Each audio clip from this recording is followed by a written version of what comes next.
In the last video, we talked about the process that Jack wants to automate, creating a PSA ticket that lists all of the inactive devices and which organizations they are associated with using data from his RMM.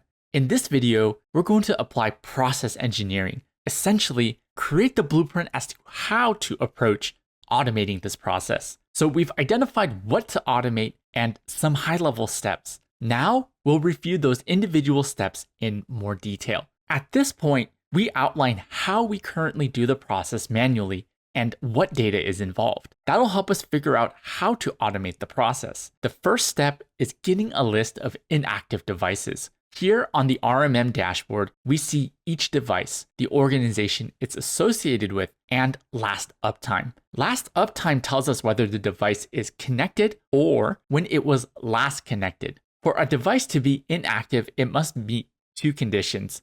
It's offline and it's been offline for more than 30 days. We need three key pieces of information in this use case. Is it offline? Has it been offline for more than 30 days? And what organization is it associated with?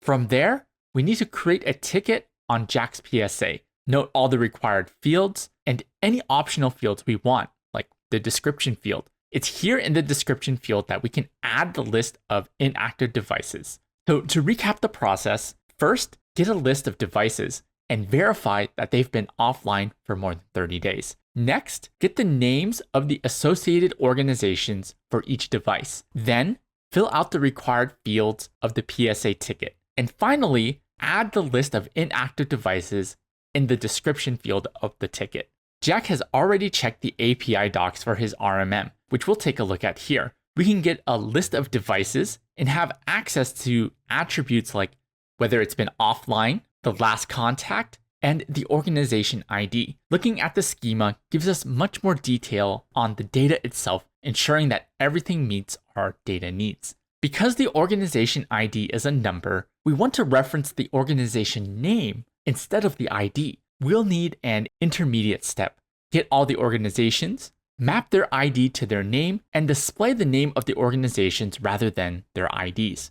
So our blueprint. Step 1, get devices. Step 2, filter the list of devices for those that have been offline for more than 30 days. Step 3, get the organization data. Map organization IDs to their organization names. And step 4, create the ticket with its required fields populated along with the list of inactive devices in the ticket's description. This gives us a clear plan to implement the automation in Roost. In the next video, we'll start building the Roost workflow, focusing on step number 1, getting the device list and applying our filters.